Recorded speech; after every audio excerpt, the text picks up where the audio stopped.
Let's get into some things, child. We got some stuff to talk about today, honey. We got some stuff to talk about.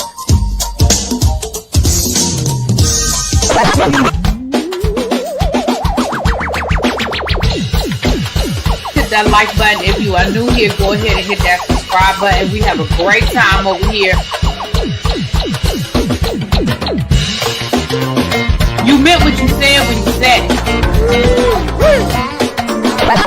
Really be as bad, because I'll be understanding y'all sometimes. And when y'all know when I say y'all, you know I ain't talking about y'all. I'm talking about y'all. It means that all these people that got something to say have been actively involved in the political process in their world. I don't believe it. You ain't gonna convince me. I know y'all love me.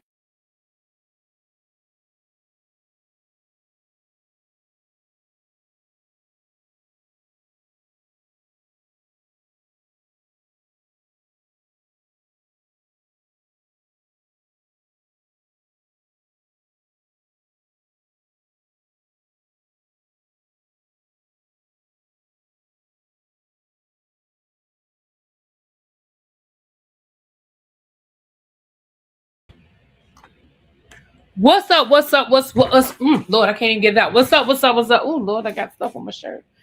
How's everybody doing? Happy Saturday. I hope everybody had a great Saturday. I have been relaxing.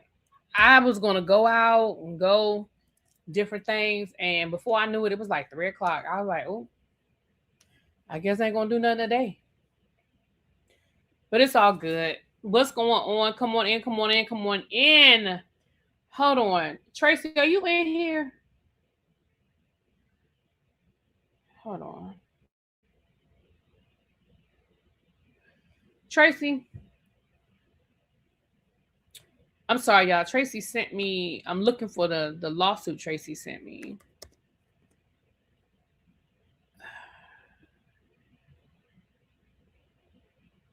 Okay, it's there. I got it. Okay, let's get into it. So, y'all know this week it really hasn't been a lot going on.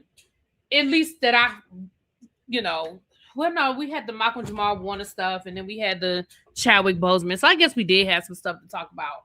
But anyway, we're going to get into today. We don't have a lot. We have 3 stories. Tawana, it's close to 1 a.m. How are you enjoying your cruise, baby? Y'all know Tawana is on a Greek cruise right now. She's over in Greece, honey. And Greece is definitely a place I want to go. So she's gonna tell us about it. We're gonna get Ravine to tell us about her Norwegian cruise, where she said she had a ball, and we're gonna get Tawana to tell us about her trip. Okay, let's get into it. Let me say hi to the people, and then we're gonna get into it. We have 3 big stories I want to get into. Well, not big, but anyway, let's get into it. Oh shoot, I forgot to do that. Oh well. Corey, what's going on? Hey, The Informed. What's up, Chuck? You just picked up your pizza and you ready for the meeting. Okay, what kind of pizza you got over there? I like pizza. What's up, Lock Queen? What's going on? Diamond Pearl Gem. Hey, boo. Hey, T. What's going on? Hey, what's up, Cajun? Lovely Nola. Oh, Lord. It'll stop when... What y'all talking about? I saw the headline about a new measles outbreak. Okay, child. What's up, CC, Bama girl, Catherine? I say Catherine. Katrina, what's going on? China White, Chuck. We had a break from the heat, but it's been misting all day. It's actually been nice. I've had my door. I just closed my door. I've had my door open all day. And the only reason why I closed it because I don't know how long I'm gonna be live, and I don't, so, but it's been my door's been, I didn't open up the windows and all of that, but I opened up my door, let a little fresh air in. It's been real nice today. What's up, B-Lo? D-Mac, DB, Alexis Thomas, Yvette, French Kiss. What's up, girl? Today's your birthday. Y'all know what to do. Y'all better light this chat up for my girl, French Kiss. So today's the first day of Leo season, right? So you're a Leo. Okay. Creations by Sean. Hey, I was in your area last week. Oh, you were down here? What'd you get into while you were here? What's up, Mel Green? Jazzy Poetress. Marcus from the VA. What's up, boo? Little Miss Introvert. Ash Tuck said, it's my birthday tomorrow. I'm living it up in Jamaica Tribe. Tracy, what's my tequila drink for the day? Well, first of all, let's shout out another birthday. Okay, tomorrow, Ash Tuck, today, French Kiss. What you went to the movies to see The Mandalorian and group? We will talk. We said we was gonna go see that, didn't we? Is that what y'all did for your birthday? Y'all didn't go out to a restaurant or nothing like that? I'm not saying you had to. You did exactly what you wanted to do. Okay. What's up, powerful? Hey, boo. The cruise starts tomorrow. You've been enjoying Rome, baby. I love Rome. Listen, I'll go back to Rome. I will definitely go back to Rome. Well, actually, I am going back to Rome. Wink, wink. I am going back to Rome. Lord willing. What's up, oh single? I hope I'm saying that right. Miss Gigi, what's going on? Tan. Okay, hold on, y'all. I'm almost at the bottom. Keena Kiss. Okay. You're going to Greece in September. Okay. Such important topics since you teach children her age. Baby, listen. C. Jones. Is that everybody? Pretty green eyes. I always say green and it's gray, but you know what I'm saying. Hey, girl. Yogi Felicia. All right, I'm almost at the bottom, y'all. I'm almost at the bottom. All right, little baby, Bama. Oh, little baby, that email kicked back, so I'm gonna have to resend it because I must have put in the wrong email address. So it kicked back to me. Matter of fact, I meant to do that before I went live, but I'll forward that email to you. I must have put in. I think for your email address, I think I put a G instead of a Q. I'm almost certain that's what I did. So that's why that email it kicked it back. So I'll send that to you today. You're going to Greece in September as well. Okay. You would love to move there. I don't know if I want to move to Greece because, from my understanding, it's a lot of hills and the cobblestones. Y'all know my legs. I can't. But I would move to Europe though. I would definitely move to Spain. Yeah. All right. How is everybody doing? So let's get into these three stories. So the first story, let's start with a serious topic, and then we'll lighten the mood a little bit, and then we'll get into this Uncle Nearest thing. And the reason why I say that is because I think this Uncle Nearest thing is going to be the most that we have to untangle. It's a lot going on. You know, we beat up on Fawn Weaver last week. I know I did, and I still mean what I said. Okay, let me be honest. Let me be clear. However,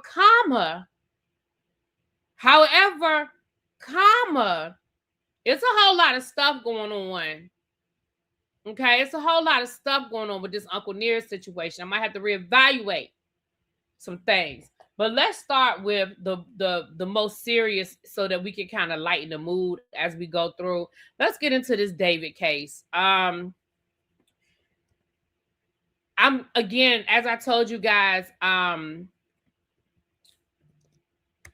going to try to sanitize as much as I can because it's a lot. One is gruesome. You know, one is a gruesome case, and two, it just deals with a lot of topics that, you know. So let me read you guys this article. As you guys know, the trial is getting started. A lot of the preliminary stuff is coming. Oh gosh. Hold on, y'all.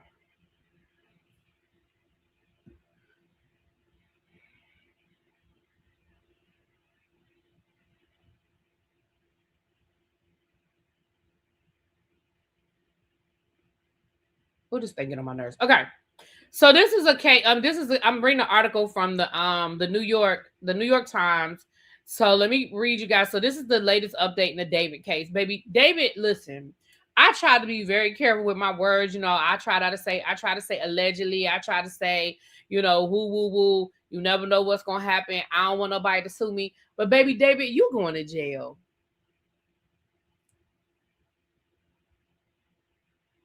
D4vid, you going to jail. And they need to put you under the damn jail. If we're gonna talk about it, let's talk about it. They need to put you under the jail. Okay. Hold on. What? Oh, hold on. Child. What is going on with this thing?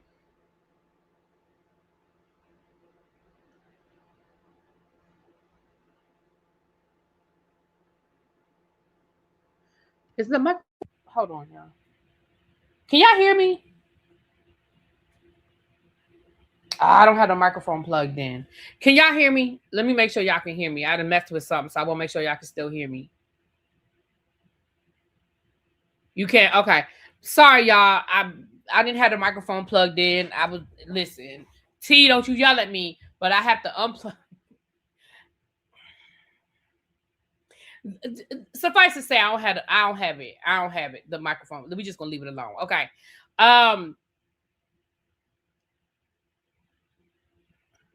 Yeah, he's going under the jail. What's up, Lady Virtue? What's up, boo?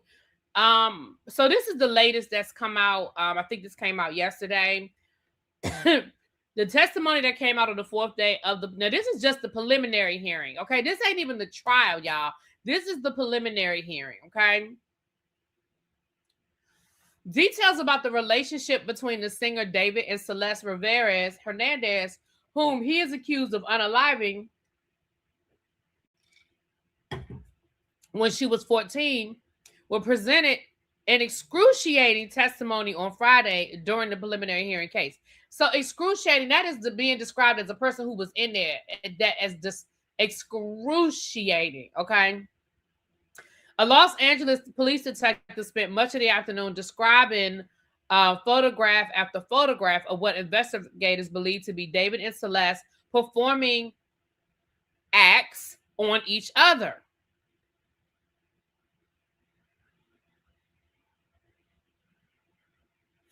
Along with text messages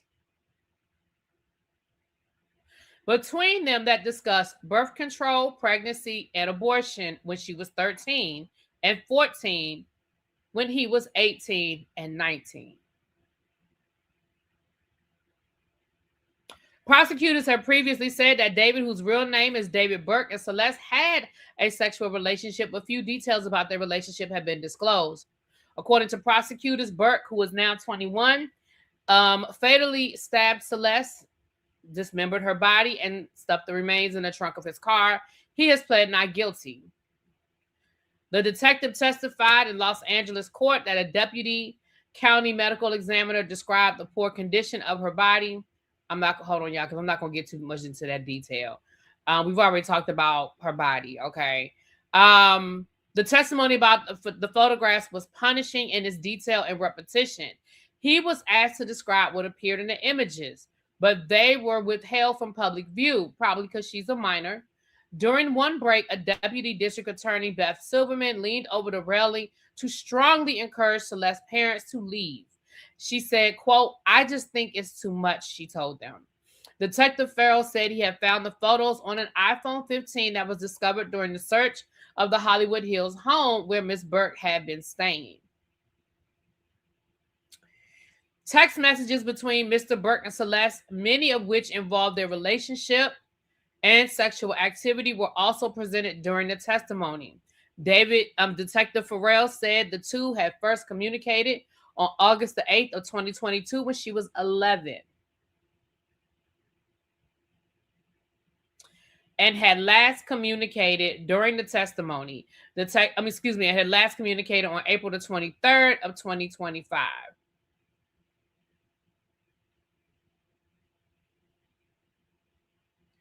The data authorities say that she was unalive. February 2024, text messages appeared to show Mr. Burke and Celeste discussing moving in together, a plan they referred to as Operation Awesome. Operation Awesome. Celeste was reported missing from her home on February the 14th of 2024. In June of 2024, Mr. Burke suggested in a message that they get married in Italy.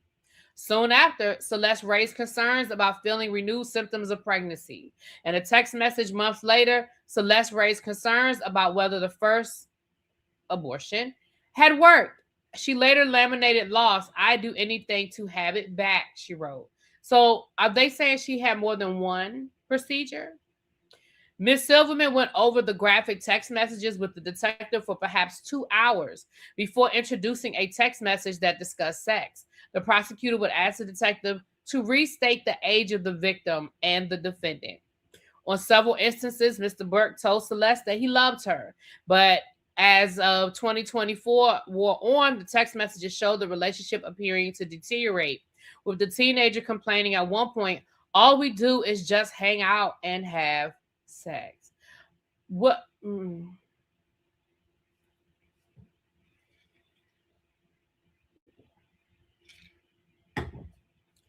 I don't want to have anything to do with you in person anymore if I'm going to try to move on, Celeste wrote in March of 2025.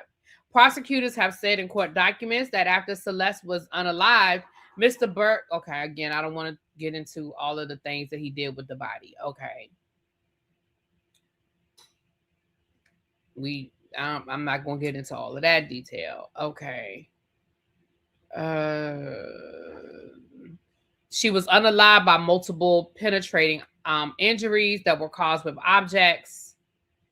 2 key wounds, one to the right abdomen that pierced her liver and another to her left chest. Okay.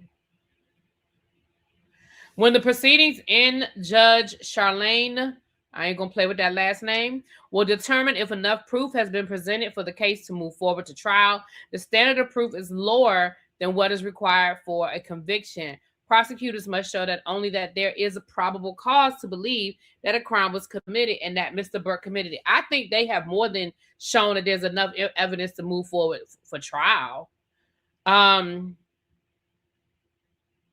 Yeah. Sir, you need to be under the jail.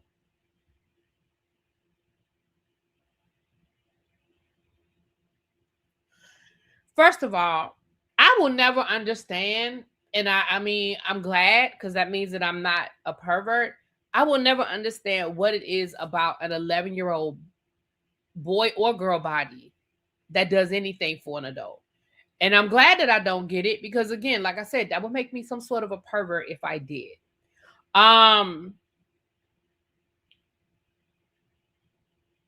You started communicating with this girl when she was 11 years old and you were 18.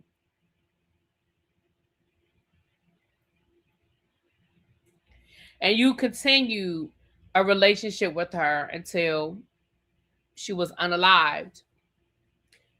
And in that 4-year time span, because she was unalived at the age of, was she 14 or 15? In that 3 to 4 year time span, she had 2 procedures to, she was pregnant twice and had 2 procedures to end those pregnancies. I believe they met online. She was a fan. They met on like Twitter or TikTok or something like that. He was a TikTok star. I believe that's how they met. I believe that's how they met through, online. There was also evidence that showed where they also had a copy of a plane ticket where he actually took her out of the country. And on her plane ticket, he marked that she was an unaccompanied minor. So there's no question about whether he knew how old she was. There's no question. Not that he would be able to argue it anyway, but even if that was going to be one of his arguments, sir, you bought a plane ticket and you literally put on a plane ticket that she was an unaccompanied minor. So you know that they met on Discord. Okay, thank you. They met on Discord. So you know she was under the age of 18. Again, I still have to look at the parents to a certain extent. I'm not saying that they deserved any of this to happen to their child, but I do have to question to a certain extent. I'm sorry. I do have to question to a certain extent. How would, and I know last time we had this conversation, y'all gave me all these different ways that somebody can get on a plane. Let me explain something to y'all. In order for her to fly internationally, she needed a fucking passport. And she may have already had a passport. Her parents may have already, she may have already had a passport. However, I just got questions.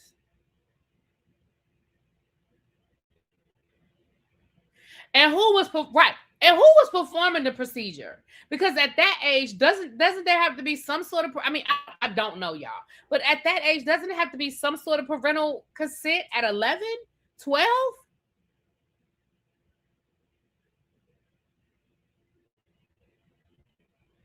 She had a passport, but was it through, like, how did she get the passport? Was it a passport she already had through, like, she stole when she ran away, she took it, like she had her passport? You know what I'm saying? When she was reported missing, why wasn't her passport flagged? I thought that was something that they did. If a child is reported missing and the family says, hey, she has a passport, why wouldn't she be in the system? Isn't it like a missing child registry? Wouldn't that come up? Wouldn't there be a ding? I'm not even being funny. I'm just trying to understand. There wouldn't be any kind of ding.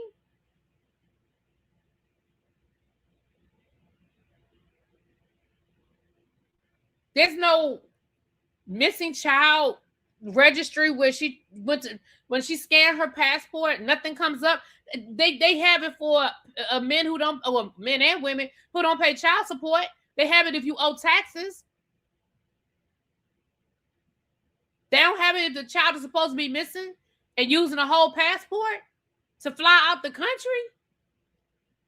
It's crazy.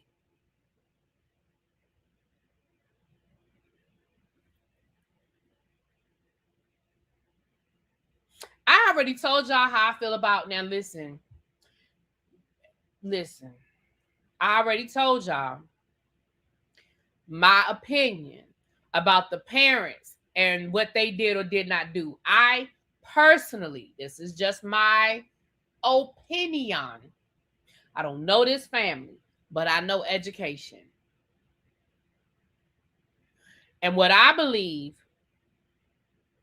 do believe that girl came and went as she pleased. I believe that she was a wild child that went to, came home when she wanted to and was out in them streets. That does not excuse his behavior. Let's be clear. I'm not in any way, shape, or form excusing what this man did to this child. However, I do believe that she did not regularly go to school. I do believe that she left home when she felt like leaving home. I believe that. So what I also believe is when the school kept calling, wanting to know why she wasn't in school, because let's be clear, the law says, now every school district doesn't enforce it well, but the law says that if you are chronically tardy from school, absent from school, the school district can file charges against the parent. It's called educational neglect. It's called educational neglect. Now, I'm going to be honest with you and tell y'all, if we were to do a deeper dive into the timeline of when all of these things were happening and when the family reported her missing, I'm wondering if it coincided with the school saying, hey, where's this child? And if you don't produce this child, or you don't tell us what's going on with this child, we about to make some phone calls and we about to do some things. I don't know that to be a fact, y'all, but I would be willing to look into the possibilities.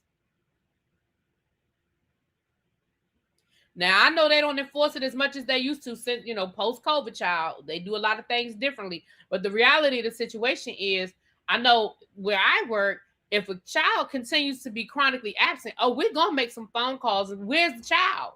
You enrolled the child. Where is she? And the fastest way to get the school off your back is to either unenroll the child or say, well, she's missing. She ran away from home. She's not living here. And so I wonder, I bet you, and I know that the police are probably not going to make a big deal about the family side of it because of the horrific way in which their child, this young girl, met her demise, and because of what this man allegedly did to that child, they're not going to point. I don't believe they're going to point too many fingers at the family. They're going to treat the family with kid gloves.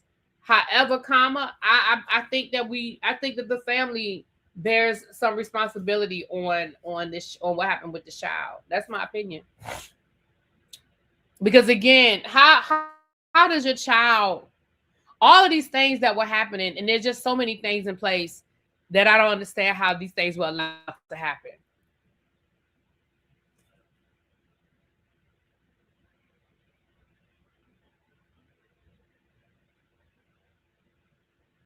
Tracy said, I've been following all 4 days and it's terrible. It is. It is absolutely terrible. It is. They did file a police report. But I don't believe that if I believe that there was more going on before they filed that police report. And that I believe the family knew to a certain extent.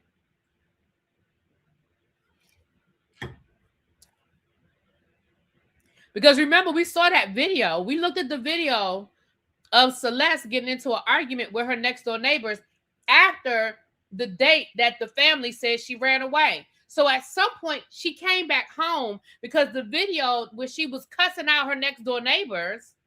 Remember, we looked at that video? The date on that video was after February of 2025 when her family said she ran away. So I believe that they were doing that back and forth. I really do.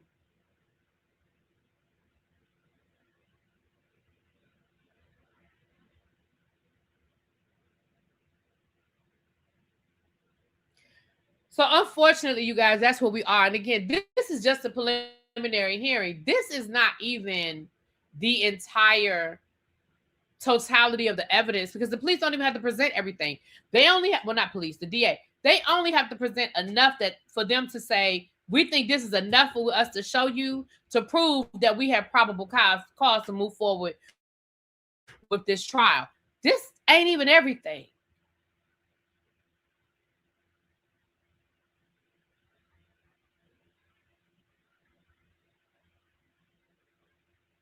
She went back home after the police went to his house.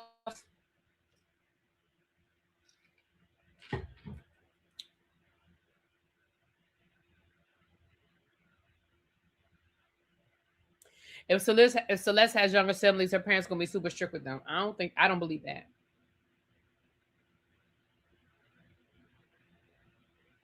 So there's that, you guys. There's that. All right, so let's lighten up the mood a little bit. This is something that's gonna make you chuckle. It's something that's gonna make us laugh. And then we're gonna get into this Uncle Nearest, which is gonna make us confused. Okay, we're going through all of the emotions tonight. Okay, we have anger, sadness, laughter, silly, and then just fucking confused. Okay, that is where we just confused. Okay. So as you guys know, this Dr. Cheyenne, and I'm saying doctor in air quote, just for the purpose of this conversation, Cheyenne Bryant situation, we've been following it, okay? Quick recap, just a quick recap. You guys know that Cheyenne Bryant, who, I don't even know how she became famous, but okay, she became famous, and a couple of months ago, a situation happened where there was a question of her credentials. She said this a whole waiting to exhale live. Okay, you know what I'm saying? We're going through all of the emotions, okay?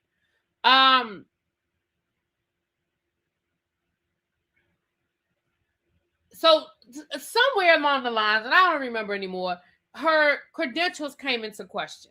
So people started saying, are you even a real doctor? And she sort of played some word games and danced around it without ever actually really giving people an answer. And so y'all know the internet started doing what the internet does, okay? The internet started doing what the internet does, and the internet said, we can't find it. We can't find it. We don't see anything where a degree was conferred upon you for a PH of a D. So then she said, well, the reason why, because she's got all these accolades on her wall behind her, but none of them are her degree from college with a PH and a D behind it. So then she said, well, listen, the college I went to closed, and then I can't get the transcripts. And then people came out and said she lied because I went to the same school. And yes, the school is closed, but you can very much get your transcripts. I got my transcripts, and you can get if you actually graduated, you have a degree, you have all of the things. The school just right now is just closed. Now, as a result, we pretty much had left her alone. But then this Netflix trend started with the people doing all the different Netflix documentaries. And she did one, which of course started all of us talking again about what she, when I say us, because I don't care no more. I told y'all what I think happened. I think she was enrolled in that school. I believe she probably did 90% of the requirement. But I think she just didn't finish. And I think in the time that she didn't finish, the school closed, and rather than transfer to another school and deal with the consequences of losing credits or whatever happens when a school closes and you have to transfer, I think she just said, hell, I was close enough. I just think that's what she did. I think she said, hell, I was just close enough. But the reality of the situation is you could have just not said nothing. Because we really have forgot about you. We have moved on. There were other things going on in our pop culture minds that we just didn't care about you no more. So then she decided to do this Netflix skit.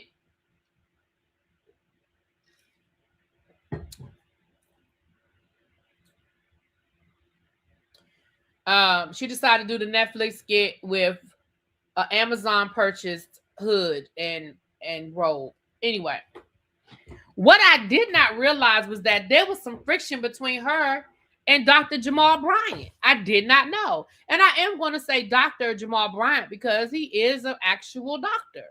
So I don't know. I honestly don't know where the beef came from. She was on his podcast and he said he got some slack about being about having her on the podcast because people said, why are you giving her a platform? Why are you allowing her to be up on the podcast, still talk, and she's not credentialed. We know that this ain't real. So as a result, he posts this on his social media. And again, I find it to be very interesting, and it just continues with this. It continues with this concept of this woman is delusional. Dr. Cheyenne Bryant, and again, I'm being funny when I say the doctor part. Girl, go somewhere. Just go somewhere. So I'm gonna let y'all. We're gonna watch and talk. We're gonna watch and talk. Hold on. Where's the sound? Hold on. Oh, there it is right there. Hold on. Let's go back to came to you and apologize for platforming Dr. Cheyenne Bryant. I felt I had a responsibility considering my sister is the former president of the American Psychological Association, one of the youngest to ever hold that position. Not soon after that, I received an email, a cease and desist, not to mention her name. So he said that he had Dr. Cheyenne Bryant was on his podcast and people felt some kind of way about it. And then he gets a cease and desist from Dr. Cheyenne Bryant saying that he can't speak on her. Or to speak to the controversy. I scanned down to the bottom and it was not. So he was sent a cease and desist so he would not address the controversy that was surrounding having her on the platform. Okay. Hold on. I'm going to let it play. Let me shut up. Let me let it play out. Not from a lawyer, not from an attorney, not anybody who was barred. It was from Cheyenne Bryant herself. I said, I'm going to walk away. I do not want to be a part of black on black crime. So I let it go. Never addressed it, never mentioned it again until I received this email. on yesterday from Dr. Jaquel Pitts, who is serving as the president of Indiana Southwest Christian University. Let's read it. Greetings. My name is President Jaquel Pitts. That's your name? I'm the president of Indiana Southwest Christian University. Okay, I'm not gonna edit. I am pleased to announce that the university that I am currently the president of recently conferred Cheyenne Bryant okay, I'm gonna have to edit it. A earned degree, that should be an earned degree. Okay. Earned doctorate degree in theocentric psychology. I want to be transparent. That is not an honorary degree. This is not an honorary degree. Dr. Cheyenne Bryant was provided transcripts. Due to FERPA regulations, I will not be providing a copy of her transcripts, as you have to contact Dr. Bryant for a copy of that. First of all, let's just assume that that's real. We're going to get to that in a second. Let's just assume that this is a real thing. You proved our point, Dr. Cheyenne Bryant. You proved the point that you never got an earned doctorate prior to this controversy, because that email is saying that you recently got your doctorate. You've been calling yourself a doctor for years, ma'am. You didn't just start calling yourself no doctor. Okay, let's keep going, child. Let's keep going. Who said to me in writing that Dr. Cheyenne Bryant has just received her PhD in theocentric psychology. I did a quick Google search. Indiana, the whole state, does not recognize Indiana Southwestern Christian University is not registered. The president claimed that the degree is in theocentric psychology. Again, I didn't even use Claude or ChatGPT. Google, the cheapest one, says that theocentric psychology shifts a person from ego to universal thought. I don't even know what that means. The president goes on to say that they cannot provide any transcripts. I send a one-line email. Who y'all accredited by? And he sent me back this. Accreditation Religioso. I don't know what this means. But ladies and gentlemen, the last line. What is Accredio Religioso?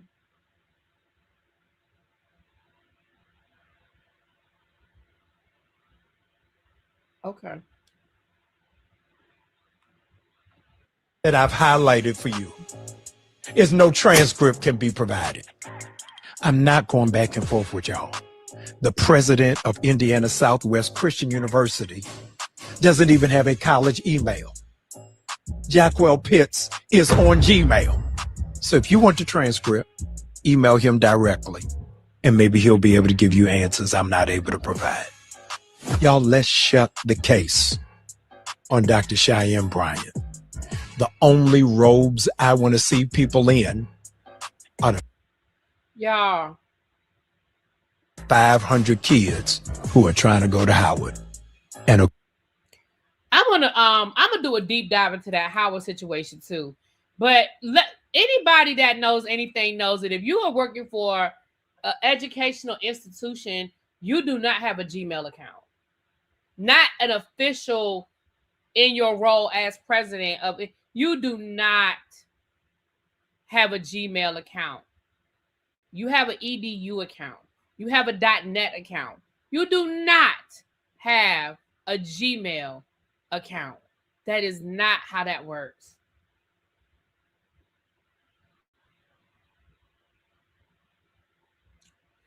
I need Dr. Cheyenne Bryant, and I just keep saying doctor, I just need her to go sit down. Ma'am, nobody believes you.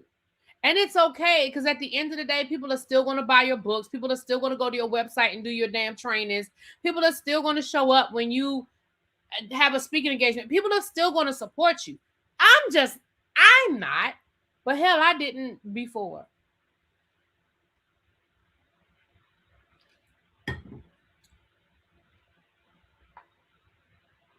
And you made Jamal Bryant, Dr. Jamal Bryant, you made him come out and say something. You really did. Because I feel like that man really wanted to leave you alone. I feel like that man really wanted to leave you alone.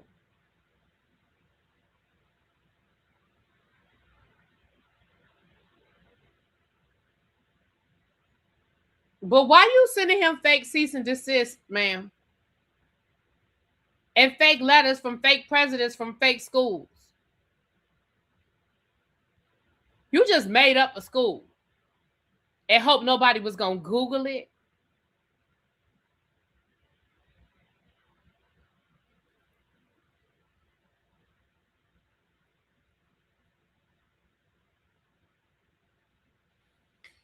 Oh, man. Okay. Now, let's get into this crazy. Let me tell you something. You talking about a documentary that need to be made. This Uncle Nearest lawsuit is a documentary that needs to be made. It really is. I'm sorry. So we have another twist and another turn in the case of Uncle Nearest versus everybody. I'm going to just call it Uncle Nearest versus everybody. Now, as always, y'all know our showrunner, aka Tracy, has pulled the documents for us, and we're going to read it. Now, I need to give y'all a little bit of background. For those of you who've been here from the beginning, bear with me. I need to get everybody caught up. I just need to get everybody caught up a little bit. Uncle Nearest was sued by Farm. Well, the name is going to come up in a minute, but Farm Insurance.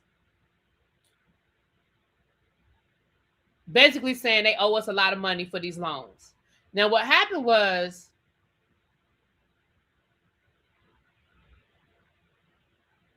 Farm Credit, thank you, little baby, Farm Credit, said that Uncle Nearest got these loans from us, and as a result, we feel like there's mismanagement of the money.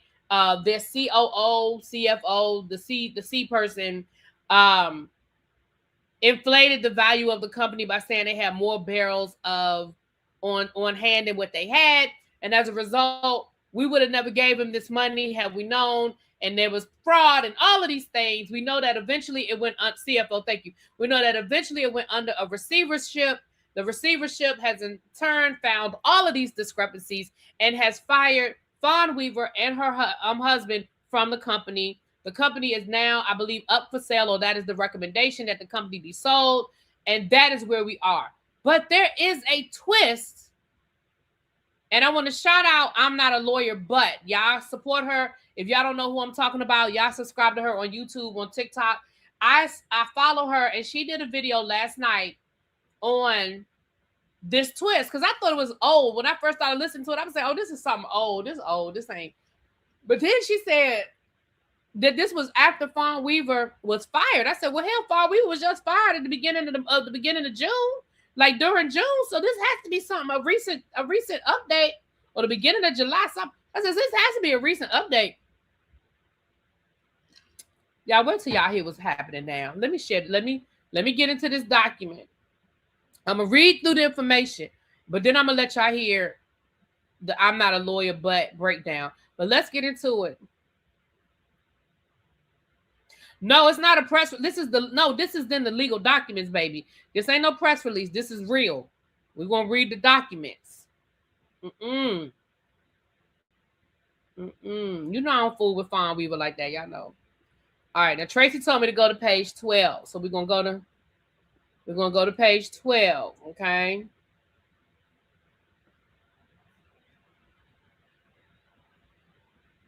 All right, let's go to page 12.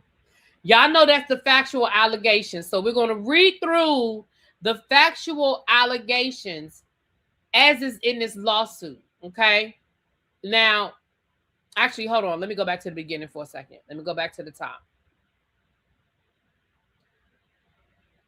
Farm credit plaintiff versus Uncle Nearest. Okay, so this is all of the things that have been moved around in the original lawsuit. Okay, so let's go to page 12, the factual allegations. Okay.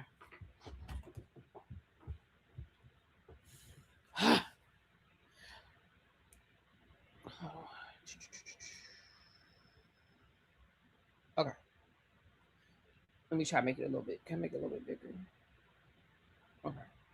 Can y'all see it? Okay. Hold on. Let me do this. You love him out of lawyer. Yeah, I love her content. I love her. Okay.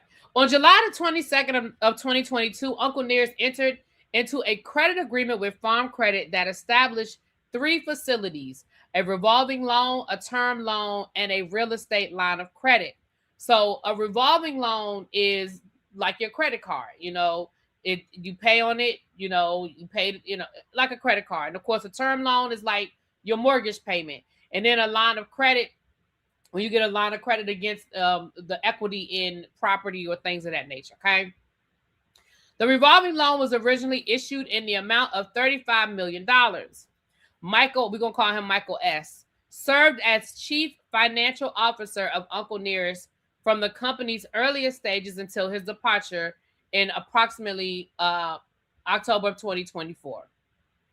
As CFO, Mr. S exercised nearly exclusive control over Uncle Nearest's financial reporting systems, loan compliances, and credit facility interactions with Farm Credit. He was responsible for preparing and transmitting all recurring reports of Uncle Nearest's inventory, including barrel whiskey, bottled whiskey, and grain, collateral, and financial conditions to Farm Credit. He also routinely acted as the sole point of contact on lender matters, okay? Mr. S presented key financial submissions to Farm Credit in the form that concealed the counter plaintiff's true burden, and outstanding obligations. Mr. S, acting alone or in concert with others, inflated inventory numbers on these documents for the purpose of including Farm Credit, inducing Farm Credit to approve multiple increases in the counter plaintiff's revolving line of credit. Mr. S has admitted, during interviews with third-party investigators, I feel like that might be law enforcement, but I don't know that to be a fact. He has admitted with third-party investigators retained by Uncle Nearest to falsifying monthly financial reports submitted to Farm Credit beginning in 2022. Based on reports available, Mr. S further admitted to third-party investigators that he affixed Fawn Weaver's signature on multiple corporate documents without her knowledge or consent. He diverted equity belonging to Fawn Weaver for her personal benefit and admitted that he had concealed this for years. He fabricated board minutes purporting to show Fawn and Keith Weaver's approval in order to deceive lenders into approving unauthorized loans and misappropriated funds to purchase his Las Vegas home and acquire vehicles and to gamble.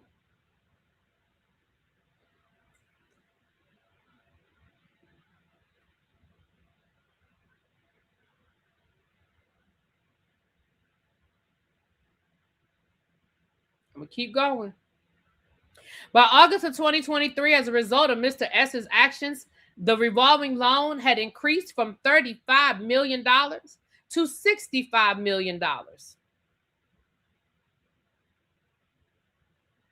Between July 22nd of 2022 and August 2nd of 2023, Mr. S submitted 28 distribution requests on the Farm Credit facility at a pace equivalent to nearly one every 2 weeks, totaling nearly $67,000. Million. Each request was approved, even though Mr. S was the sole signee on all of them.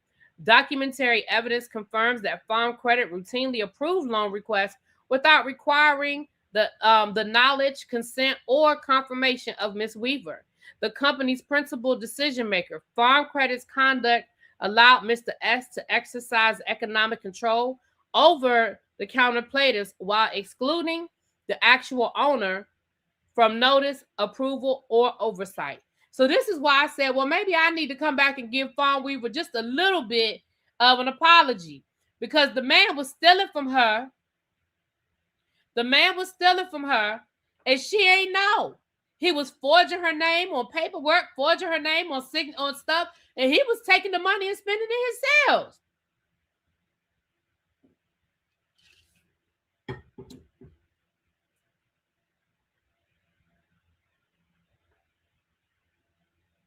Let me keep going.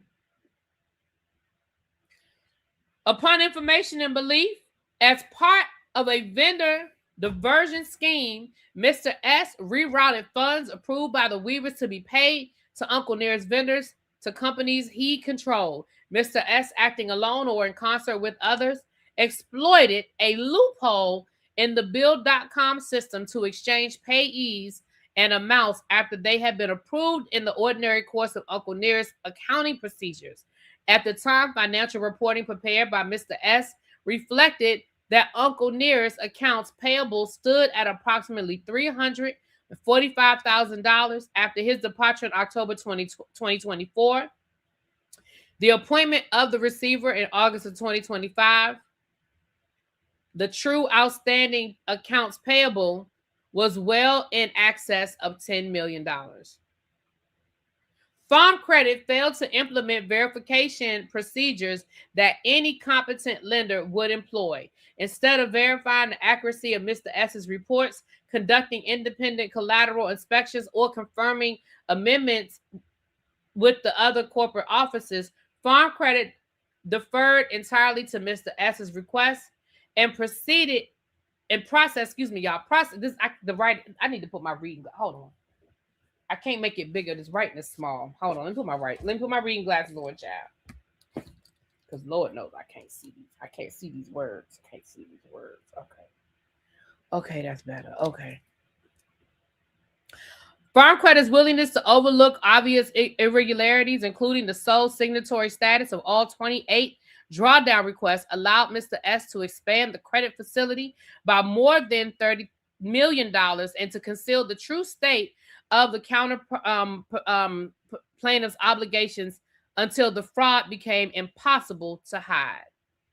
Farm Credit failed to confirm the counter plaintiff's financial condition by requesting filed tax returns, audited financial statements, and other documents that would customarily be requested by any reasonable commercial lender to support a loan of this magnitude. A credit facility exceeding $100 million demands a heightened diligence, yet Farm Credit extended tens of millions of dollars without obtaining basic financial verification that is standard practice in commercial lending.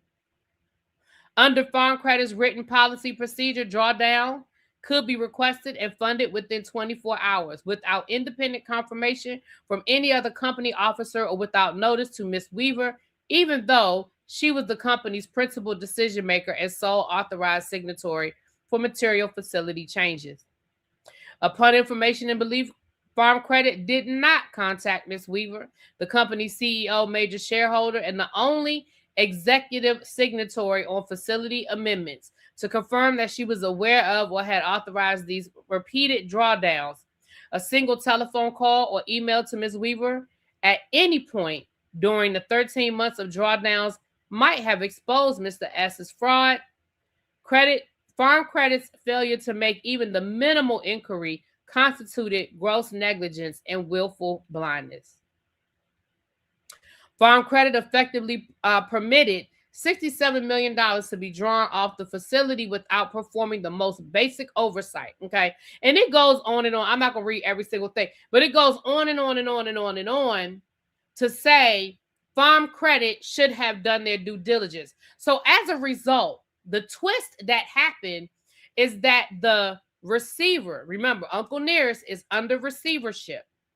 The receiver has now countersued Farm Credit, saying But for your negligence, these loans would have never happened.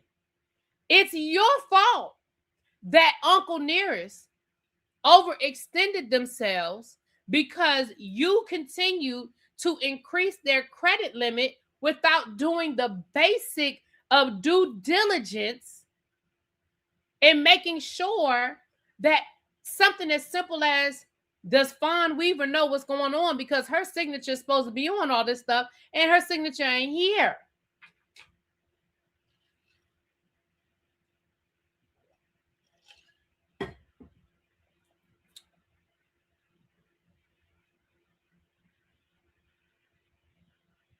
You said, so the receiver believes everyone was in on it because there are photos of Fawn and the president of Farm Credit at their Martha's Vineyard home. I don't think that just because the president of the farm, I don't think that just because he was at her Martha's Vineyard home, that means that they were in cahoots. I believe that he was a major funder, and when she was having events at Martha's Vineyard, remember she said that the Martha's Vineyard home, we know they had events there. We talked about that. He would have been on any invitation list. Hell, he loaned her $67 million. He's going to be on anything that she has. She's going to invite Farm Credit to everything. He's a major lender. So I don't think that automatically means that they were in cahoots together. I don't believe that. What I believe, I still don't believe that this takes Fawn Weaver 100% off the hook. But what I do believe is that I believe that she was not doing her due diligence. She put somebody in place. She let them do their job, and she did not follow behind them. She was too busy doing whatever the hell she was doing over here, and he was stealing from her. And as a result, her company was getting more and more into debt. The man was stealing the money. She was over here spending money. And I think that ultimately is what happened. That's just my opinion. Now, I still feel like at the end of the day, the buck stops with her. It's her company. I couldn't find my glasses, y'all. Sorry. Hold on. The receiver is trying to smoke something out. Suing Farm Credit is a chess move. What is he trying to smoke out?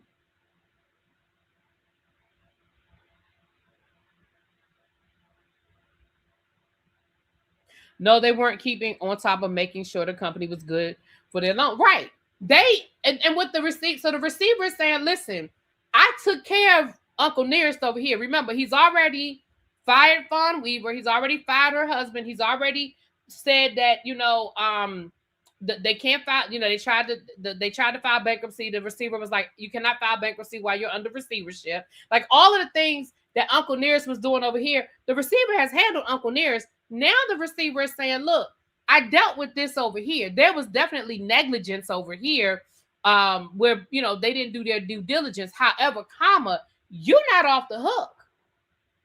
You're not off the hook over here, Farm Credit. You started all of this because I still think that their reason for starting this wasn't pure.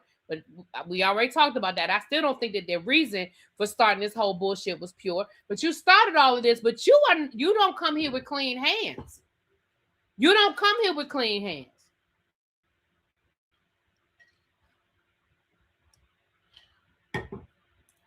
You don't come here with clean hands.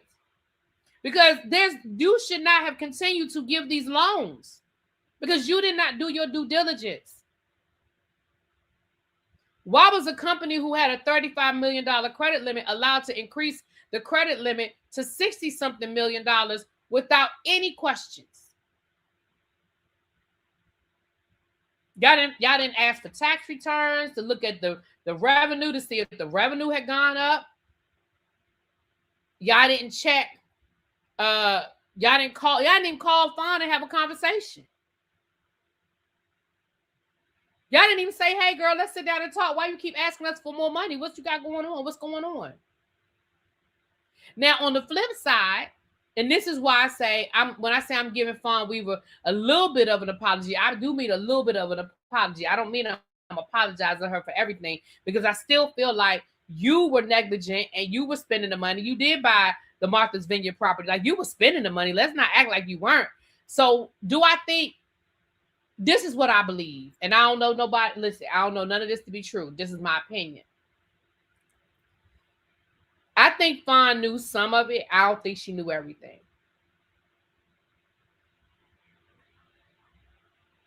I don't believe that Fawn knew everything that was happening. I do think she knew some of it.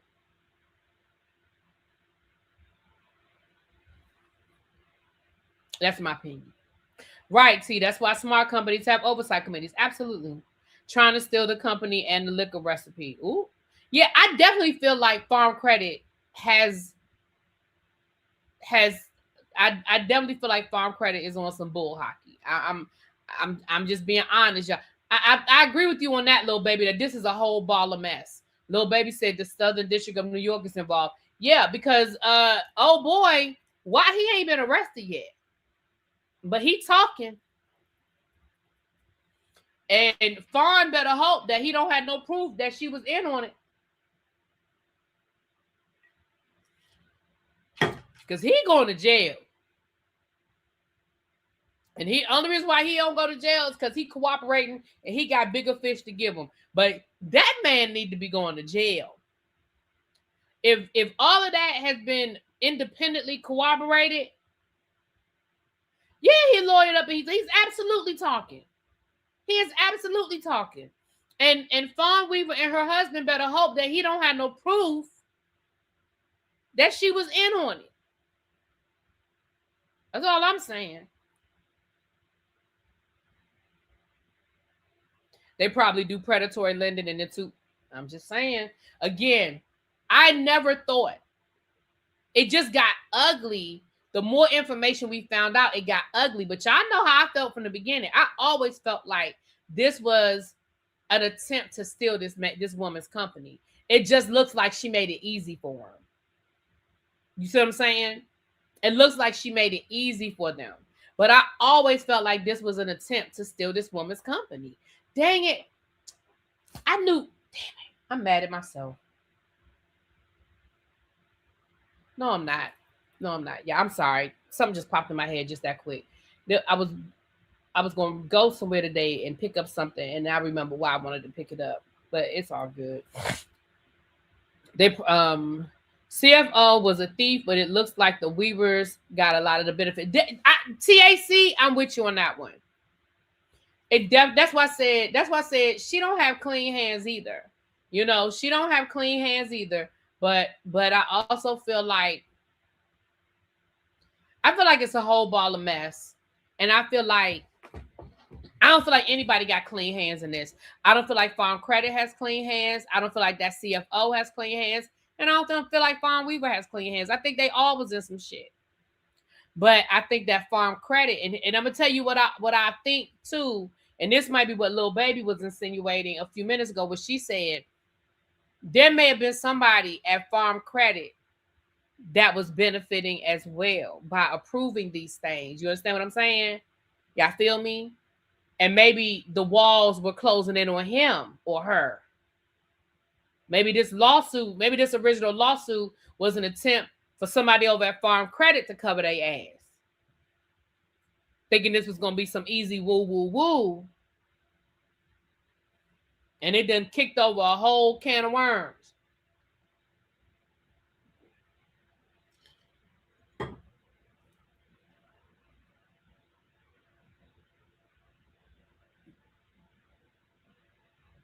That's what it sounds like to me. I don't think nobody got clean hands in this. And honestly, it's just going to come down to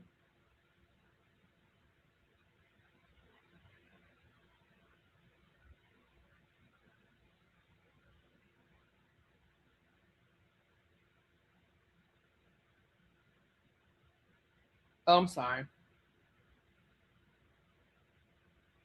So for me, I feel like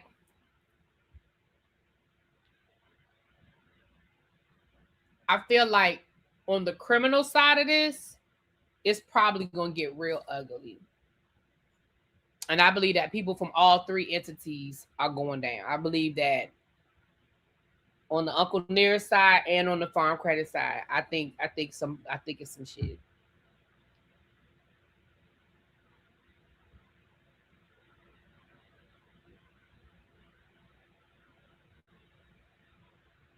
Farm Credit did respond saying that they aren't responsible for anything that happened prior to 2025. Well, of course they are. What they're going to say, y'all right, we fucked up. Of course they're going to deny it. It's going to come down to, I mean, the receiver can sue and it's going to go to court. I mean, you know, and it's going to come down to what a judge believes. But on the criminal side, yeah. Yeah.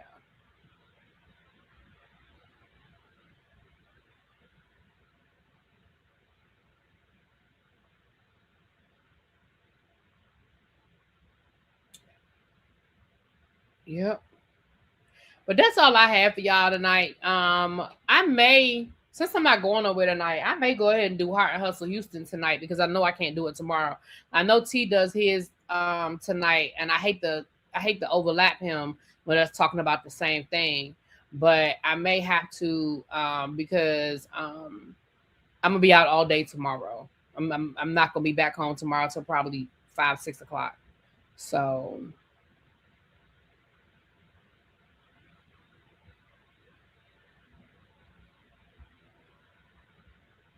there was a document that Fawn signed that put that in place. Put what in place, baby? Little baby, put what in place?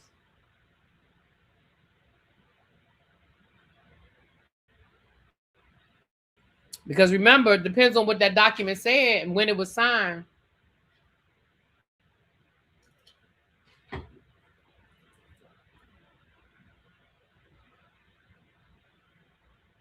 Because that's one of the things they're saying. They're saying that this CFO was forging signatures, honey.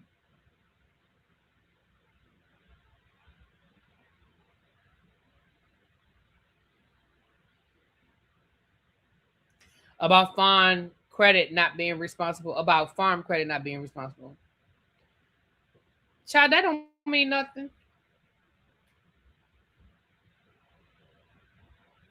Fawn can't, she can't release them from negligence. She doesn't have the authority to release them from negligence. If they did not follow their own procedures that they were supposed to follow in-house on what they're supposed to do to verify, she can't release them from that.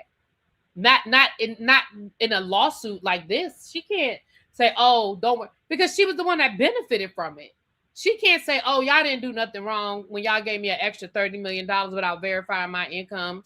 That's like you, that's like the car dealership approving you for $30,000 and then coming back and saying, oh, you know what? We're going to give you $60,000 and you getting a car that you know you can't afford, and they didn't follow their own procedures, and you say it wasn't y'all's fault that y'all approved me for $60,000 without checking my credit and without making sure I could afford it. Don't worry. You can't release them from negligence if they violated their own rules.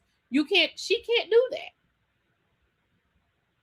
Yeah, she can't. Okay, Chuck. Yeah, she doesn't have that authority. So I mean, that's great that she signs a paper, but she don't have to. I mean, a judge doesn't have to. What a judge going to do with that?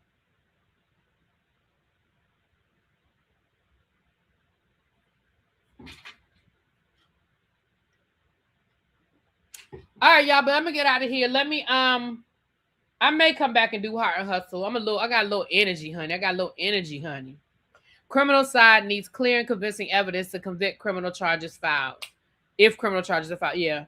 Well, baby, y'all know the Southern District of New York don't play no games if that's where it's going. I hope she used her salary to buy that house and not business funds. Well, the house in Martha's Vineyard, they're already making them sell that one. So her other house, I don't know.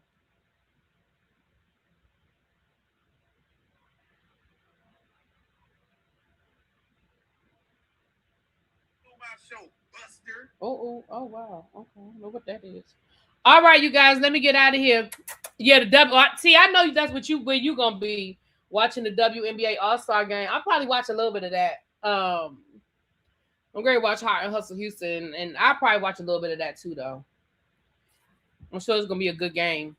I've been watching all the shenanigans. I was saying we should have went to Chicago. I'm thinking I might want to try to go to the All-Star game next year. I know I always be wanting to go everywhere, child. I be wanting to go everywhere. But I want to do an All-Star, WNBA All-Star weekend. It looks like it's a good time. They look like they're having a good time in Chicago.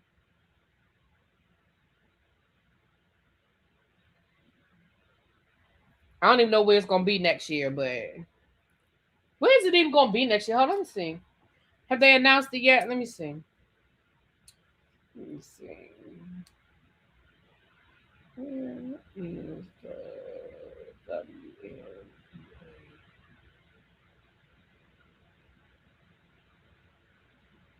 Was it 2027? This 2026, right? Okay, 2027. Oh, child, you already know it's in Phoenix. Okay. Phoenix? Ooh, that could be an interview. Ooh, we could do a nice spa. You know, they got good spas in Phoenix. I don't know. That might be a move. That might be a move. That might be a move. I have to check it out. All right, y'all. Let me get out of here. Oh, that's the NBA. Okay, hold on. Let me see. Let me see. It hasn't been announced yet. Yeah, according to Google, it hasn't been announced yet. So, all right, y'all. You just left performing at the WNBA. Okay, Miss, where you been at, House of the Princess? Where you been? Well, congratulations to you, boo. Yeah. All right, y'all. I'll talk to y'all later. Y'all know y'all see me if not before. I watched Raising Kanan. I haven't done my review yet. I watched Raising Kanan yesterday. It was a pretty good episode. I haven't done my review because I don't. Some of that stuff is hard for me. It's not hard for me, but I don't know how I'm going to talk about some of it. I might have to watch it again. There was a lot of stuff going on. It was a lot of, in my mind, it was a lot of foreshadowing happening. You know, we getting to the end, so it was a lot of stuff was set. It was like symbolism, and a lot of balls are falling into place. The whole snaps and pop thing, and so I might have to watch it again. But we're gonna definitely talk about it. All right, y'all. I'll talk to y'all later. Peace.